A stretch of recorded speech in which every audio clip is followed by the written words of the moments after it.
with Ray Hunter at the Westover Air Force Base show. And Ray, can you tell me about this aircraft behind us? Well, the aircraft that's behind us is a B-17G, a World War II bomber. It was used in World War II for Allied bombing over Europe. It's one of only 9 that's flying in the whole world, and I can tell you that this is the very best one because I've seen them all. We're based at Willow Run, Michigan, and each year we go to maybe 8 or 10 air shows like this and put the airplane on display for the people. And this is in honor of all of the men and women who served in World War II. We love what we're doing. We're all volunteers. None of us gets paid, so it's just a pleasure for us to be doing what we're doing. Awesome, thank you. So Ray, who pays to maintain the planes? We're able to maintain the airplane through the donations of people that are coming to visit us today. At other locations, we'll give rides. The people pay for that, and it pays all the bills. The airplane costs about $3,000 an hour to run, and people, when we come to places like this, we get appearance fees, and they fill the gas tanks up for us, and so that's enough for us, you know, because we love what we're doing. So how many people can this aircraft carry? Normally in World War II, they carried a crew of 10. They carried 2 pilots, a navigator, a bombardier, an engineer, a radio operator, and 2 waist gunners, a ball turret gunner, and a tail gunner. Right now, we carry a crew of 10, and they're setting up right now behind us to sell T-shirts, hats, and allow people to go in the airplane, take a look at all the different crew positions. That's how we make our money. Perfect. I'm Rob Collins with the Collins Foundation, and this weekend I'm flying the Supermarine Spitfire that's behind me here. The Spitfire was one of the most iconic aircraft of World War II, probably the most famous British fighter plane ever. They were built prior to World War II, and at the start they had 950 horsepower, and by the end of the war they had over 2,500 horsepower. So it was an aircraft that developed quite a bit over the course of the war, from the Battle of Britain all the way till the end. This particular aircraft, BR-601, was the 6th Mark IX built, so it was one of the prototypes. Put right into service, it flew the first combat mission for a Mark IX in July of 1942. For Americans, its most famous tie-in was it flew the first 8th Air Force mission, which was the first time American bombers were flying in Europe. The guy who was leading that mission was Paul Tibbets, who later went on to drop the atomic bomb on Hiroshima. So this aircraft was on that historic mission. It flew a total of 40 missions escorting 8th Air Force bombers, including the Memphis Belle, which many of you have seen the movie, 5 times, and on that special 25th mission and final mission for the Memphis Belle. So in total, it has over 121 combat missions. It was flown by British, Australian, New Zealand, Belgian, Polish, all sorts of pilots over its career, because World War II really became very multinational at that time. So it's a really historic aircraft, and it's an honor to be flying such an iconic fighter plane, and it's just a thrill every time you go up in it. So how fast does this plane travel? It can go up to 400 miles an hour. Which at the time was about the standard for fighter planes. Is there any other interesting facts or specs about this plane that you can think of? Well, you got to remember, when this aircraft was built in 1942, what was going on? England was being bombed. The factories were being bombed. The workers who were in the factories, their homes were being bombed. So it's a very different sort of condition that they were working under than what we think of for an American factory in California. And their back was against the wall, and they were pushing really hard to get these aircraft out the door and into service. All right, sounds good. Thank you. Great. Thank you very much. I'm Alan Armstrong. I'm the pilot of this aircraft. This aircraft is a replica Nakajima Type 97 attack bomber. It's modified from an SNJ-4 Texan and a BT-13 tail assembly. And we're going to talk a little bit about the history of the aircraft. The aircraft was manufactured for the U.S. Navy in 1943. It flew during World War II as a trainer. It accumulated about 8,000 flying hours during those 2 years of flying. After the war was over, it was sold military surplus and was wrecked in, sir? It was. We're doing, sorry. It was wrecked in Brown Field in San Diego in 1963, and so it sat derelict as a wrecked aircraft from 63 until about 1967. At that time, Tora, the 20th Century Fox motion picture, was going into pre-production. They did not have CGI at that time, so they had to build a Japanese Air Force to film the movie. Since this airplane was a wreck, it was a perfect aircraft to be used to replicate a Nakajima Type 97. So very simply, let me show you how they modified the airplane. A normal T6, here's the firewall, a normal T6, and the engine stops about there, so the engine has been pushed out forward about 36 inches, about 3 feet. Now we know, based upon Isaac Newton's principles of physics, for each and every action there's an equal and opposite reaction, so we have to add more length to the tail to balance the aircraft for the length we've added to the nose. So in the aircraft, this exhaust stack is not real because a Nakajima Type 97 had twin exhausts. This has an exhaust stack on the right side but not on the left side. So this is a dummy exhaust. The engine's been moved forward, and then the leading edge of the wing has been modified with very, very lightweight aluminum to give it the plan form, the appearance of a Nakajima Type 97. If you can follow me with the camera, we'll go down the wing. Are we okay? Okay. So they took off the fairings off the wing. The machine gun was removed. The landing light was removed. And way out here on the wingtips, they put in 2 feet of wingtip surface out here on the wingtip. This is fiberglass, so this is just a fiberglass wingtip. At this point, you're going to notice that the aircraft has a boost tab on the aileron, not a trim tab, but actually a boost tab that actually gives the aircraft more control authority. The next thing you'll notice is the flaps. You see way down here in the middle? That center flap is wired shut because otherwise if it tried to come down, it would strike the torpedo. This fairing is again fiberglass because a Nakajima Type 97 Kate had a fairing like this to make it look like a, this is the nature of the structure of a Nakajima. So the T6 had to be modified to look like a Nakajima for the motion picture. At this point, we have a third seat installed. There's a machine gun up in here that comes. This comes forward. It pops up, and the machine gun comes out here. And then from this point to this point, this is about 6 feet. This 6 feet is steel tubing. This skin here is just lightweight aluminum. The real strength of the airplane is on the inside where the steel tubing structure exists. And this, remember I talked about we lengthened the nose. Well, to lengthen the nose, we had to lengthen the tail. So this is 6 feet added to the tail to balance the airplane. Look at your rivet pattern as we come down the fuselage, and you'll see that at this point, the rivet pattern changes because this is no longer a T6, and it's no longer the 6 foot plug. This is a BT-13 tail assembly. So you see, you go from this rivet pattern to this. And then, of course, down here are your motion picture credits. Tora, Midway, Baa Black Sheep, Flying Misfits, War and Remembrance. So your movie credits are painted on the tail there.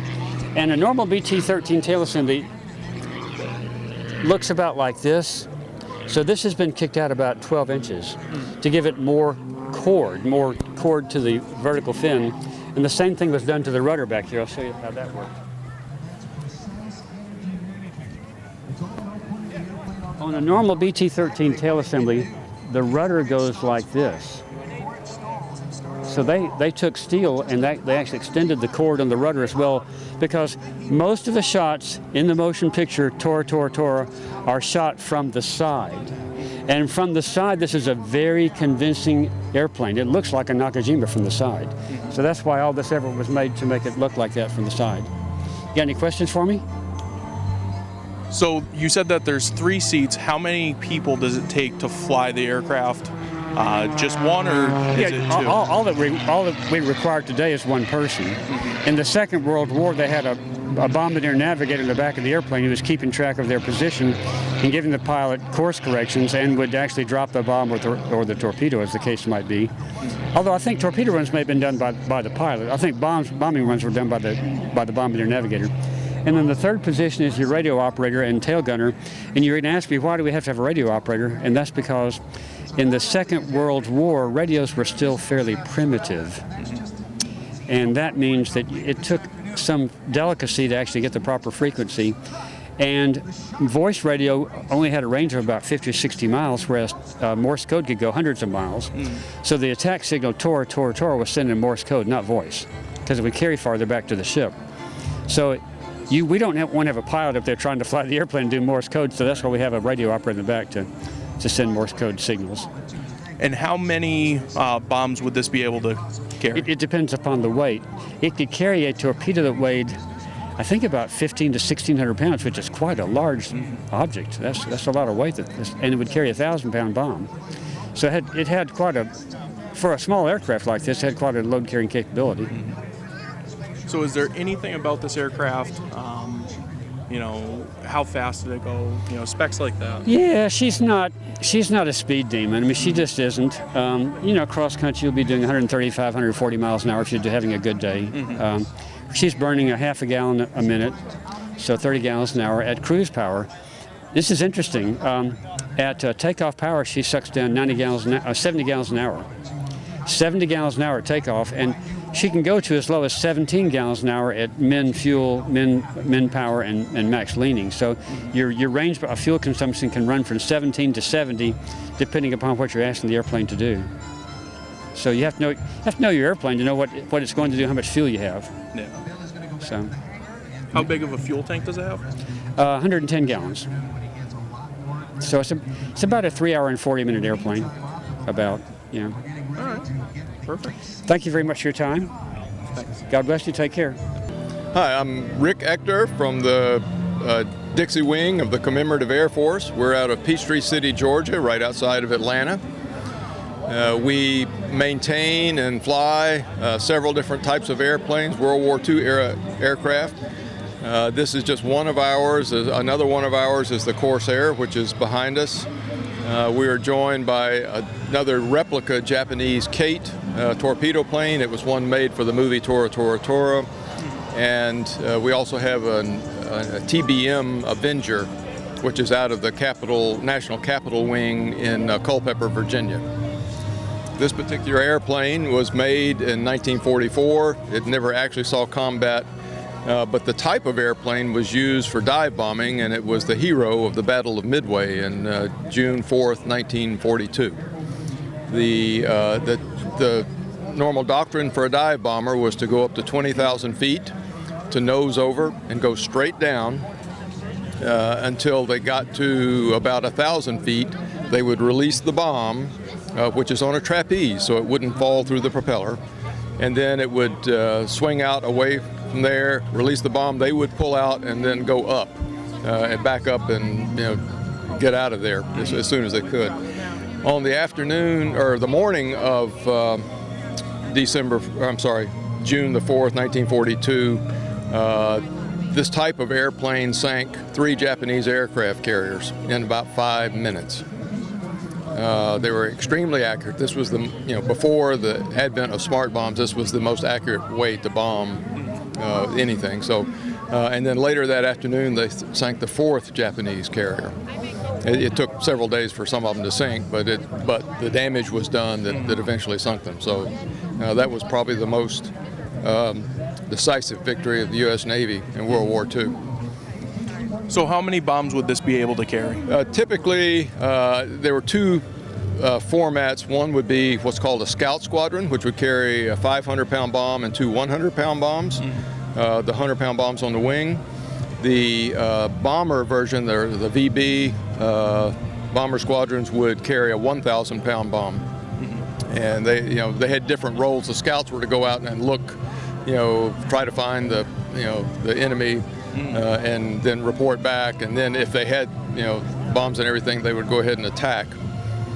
And so that was the general doctrine that they all used. So what's the top speed of this? Top speed, I think, is around 200 knots. That's the red line speed. We cruise at about 150 knots. In a dive, during World War II, we're not allowed to actually dive it like that anymore, but in a dive it would stabilize at about 250 knots. There are something called perforated dive flaps in back that open up like that, and there are holes in those, and that just stabilizes it and just sort of lets it hang there and go down. And of course there's a pilot who also has 250 caliber machine guns, and there's a rear gunner in the back who has a twin 30 caliber machine gun. And I've talked to a number of rear gunners from World War II and asked them, well, what's it like being up there where you're going backwards and looking up to where you've been? And the universal answer was, it was so cold at 20,000 feet, we didn't care. We just wanted to get down where it was warm.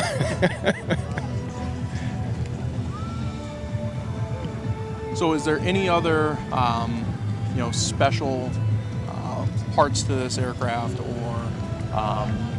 any other just interesting facts about it that you can think of? Yeah, the perforated dive flaps, which are in back, which again we're not allowed to open in flight, but there's also something called the bomb crutch. You can see this right here. That's what swings the bomb out away from the propeller.